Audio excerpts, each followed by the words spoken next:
Well, hello and welcome to yet another digital exclusive. And today we're talking about something that either you can love it or hate it, but you definitely cannot ignore it. Of course, we're talking about cryptocurrency. There has been a lot of interest around it.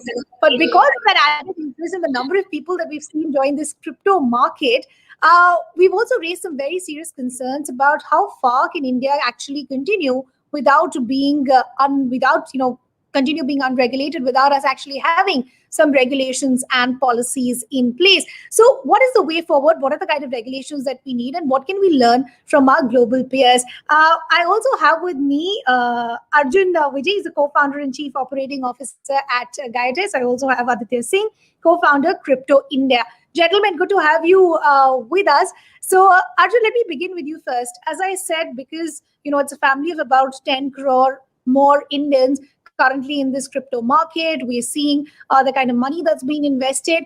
All of this interest has also raised some very, very serious concerns that we are still an unregulated market, which means there is a bit of fear mongering that is being done about, how this can be used for terror financing, and there is some sort of misleading advertisements that have been put in. Just to begin and kick things off, what are the kind of regulations that India needs currently? You'll have to unmute yourself. Yeah. So with any technology, you generally see that people find the technology first and the regulation follows. Right? You cannot create a regulated technology. So Sure. having said that, it's just a 10-year-old thing. So it's natural. Zomato, Uber, internet, everything was unregulated at the start. So, but because there is a lot of investments and money involved, there is like serious requirement for regulations. With regulations, we have like four important things. The first thing is the investor protection, right? So a lot of people are investing. They are investing in different platforms, different tokens, right? And there are a lot of gullible investors. How do we protect them from scams? How do we give them knowledge to ensure that they are not, they understand the risk before investing? That's the first part. Second part is what government has is a very good concern, like AML, terrorist funding. How do we monitor the transactions? The good part is crypto comes with all these set of tools. Right? There are companies like Chainalysis, Elliptic, TRM, which help you do all this kind of monitoring. Right? So right from 2009 to till date, whatever transactions happened in Bitcoin blockchain, it is visible for everyone. So it's easy to analyze and track those transactions. Right? Third important thing is the taxation part. Right? So because people are making profit, government wants a share of taxation, and there's no clarity in that. So once there's a regulation that is passed, so we will know how crypto will be taxed. It will be taxed as a currency, as a commodity, as a security, right? And the last and most important part, the crypto is seen as the next wave of internet, right? It is the future, right? If we recognize this, right, it's a huge potential. Right? We can be the next Silicon Valley. The conversations that are now happening, especially that very crucial meeting that took place as part of the Parliamentary Affairs Committee, that was very crucial because from the ban that India saw to the Supreme Court overturning that ban, we've come a long way. At least these conversations now are in the right direction that yes, you cannot ban it, and also regulation is needed here.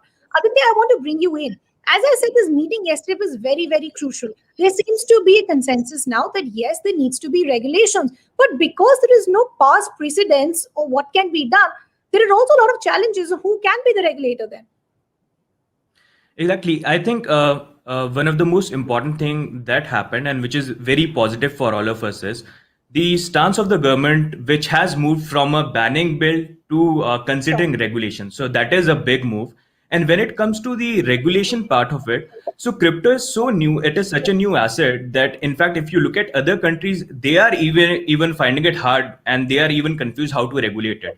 So when it comes to crypto regulation, definitely there are some sort of regulations that are needed, and the concerns that even the panel has raised, they are very valid. That investor protection is needed, and we need a regulation wherein at least we are able to identify bad actors from good actors, because this technology is here to stay. And it is, if you look at it, it is already a 3 trillion market cap market. So we can't afford to miss it out. So this is our opportunity. For the first time, we have the opportunity to stay ahead in this game. And we actually have projects that are working on good projects. So this is I think the right moment.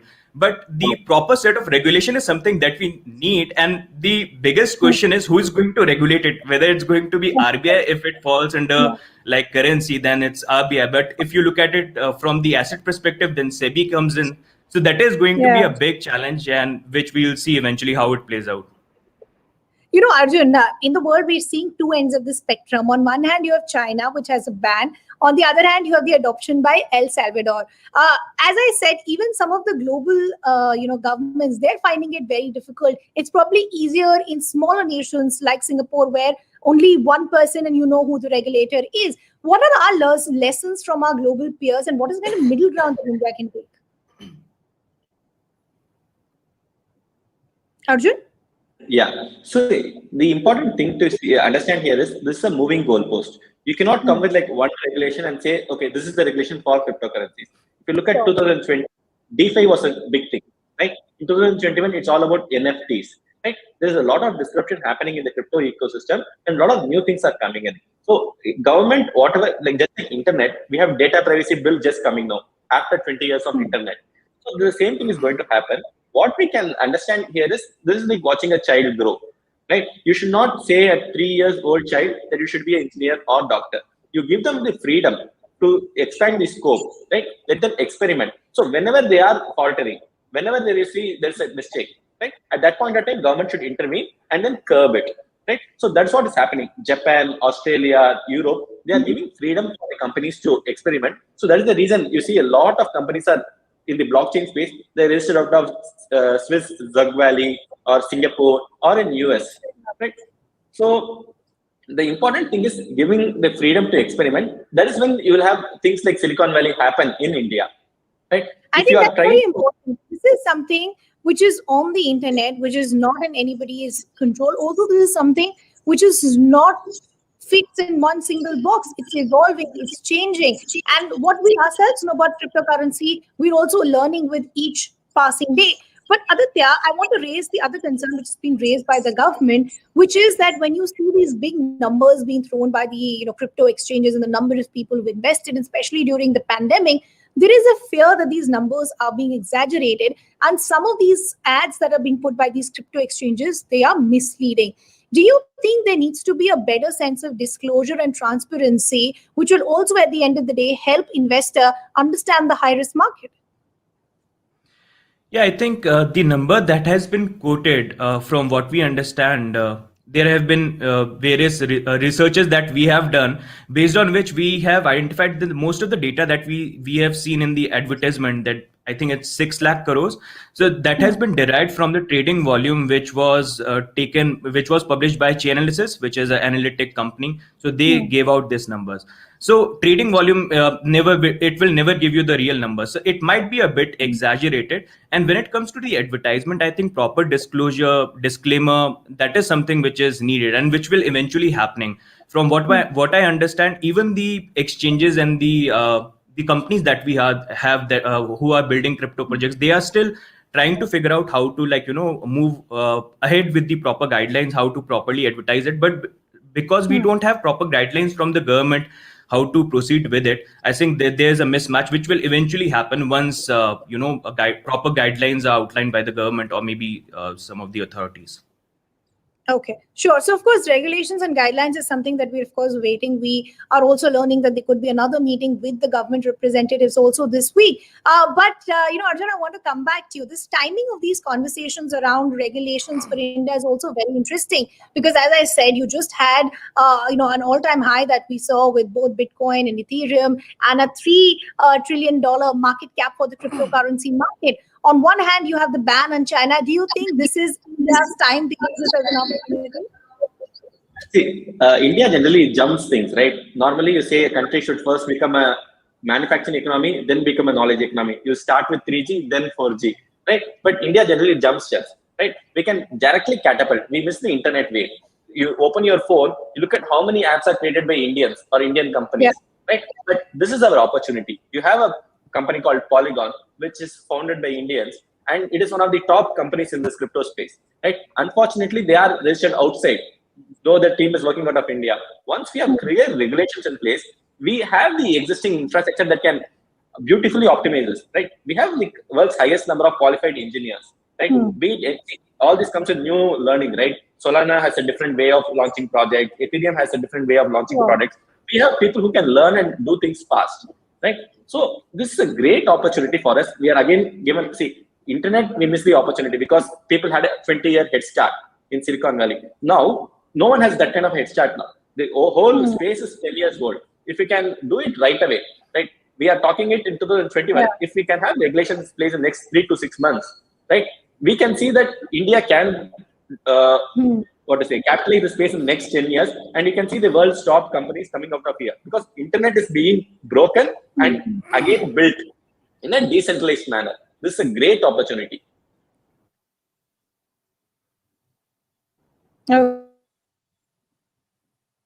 Okay, a great opportunity. Aditya, I want to you and I want to talk to atmosphere at large. As I said, it's still a family about 10 crore people still being added, more crypto exchanges also coming.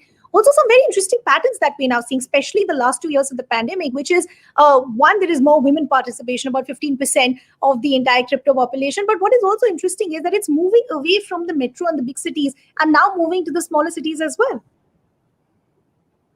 Yeah, that's very true. In fact, a big misconception has always been whenever I have communicated with people, most of the people think about the Bitcoin and cryptocurrencies, they are only for the rich. But that is a big misconception. Even I communicate regularly with people. We have people in the community who are coming from small villages. They run vegetable shops, fruit shops, and they are into crypto. They are trading. There are families there who lost like their parents, they lost their job during COVID, but now because of crypto they are able to trade and they are able to earn from it. So there are a lot of benefits that comes with crypto. If you look at it, just the way the kind of adoption that we have all over the world, it is happening in US. Actually the regulators are planning on, they are looking at it from this perspective, how they can integrate crypto into banking. So in coming days, we are going to see wherein banks will be like, giving you crypto custody. You can keep your Bitcoin in banks and you can even trade from your bank account. So that is the kind of development that we are seeing happening in US and other countries. So this is where we are moving. Crypto is here to stay, and it is better that with time, government also possibly brings out a positive regulation bill wherein if we look at it, there's so much tax income that can be generated if crypto is regulated. So possibly we'll see something maybe in winter session or maybe in budget session in 2022. Yeah, but that's exactly what my concern is, and that's where I started from. That yes, there have been a lot of talks that have been said about how this can be taxed and it can become a great source of revenue for the government, but without a past precedence, it's not going to be that easy because you don't know cryptocurrency will be categorized as what currency, commodity, who will be the regulators. So I think there is still a lot of challenges that need to be ironed out. But closing comments from you, Arjun, as I said when I started this, that you can either love it or hate it, but you can't ignore it. A lot of people have said that this is going to be, the stable coin could become the future of investment. Where do you stand in this? You'll have to unmute yourself, Arjun. See, if it were easy, it would have been easy for everyone to do it, right? The thing is that it's challenging, right? That's what makes it interesting. So India can take a leap of faith, right? Only there are two scenarios, right? Crypto is a fad, it's going to die away. If it's going to die away, government doesn't have to control too much. It automatically withers away in few years. But if it is successful, if it becomes future of internet, right? Now is the time to capitalize, right? Take a bold bet, right? Create a very friendly regulation so that instead of Indian companies setting out in Switzerland, we should have Switzerland and European companies and American companies. The Coinbase is very interested in setting up their base in India. They already have the development team. We have the right talent, right? All these companies want talent and we have the talent here, right? So if you have a very friendly regulations, clear this thing, like what are the tokens that can be launched, bucket in different currencies, like whether it's a currency, it's a token, it's a security, whether it's a utility token, it's an NFT, right? Each of those categories, how we are going to deal with it. We have a very clear regulation. We can set precedents. Why should we always be followers? We have a chance to set a precedent, and we can be the path makers here, right? Pioneers in this field. So that is the opportunity crypto provides. Let's see if Indian government is ready to take it. We are very happy they are considering regulating this space. So fingers crossed. Absolutely. Fingers crossed. I think that seems to be the sentiment across the country, that at least these talks are moving in the right direction. And we could hope for some sort of a guidelines and policies. One, of course, to make use of this big market and also have better investor protection at the end of the day. I'm completely out of time. I'll leave the conversation there. I'd like to thank both my guests. Do write into us. Let us know what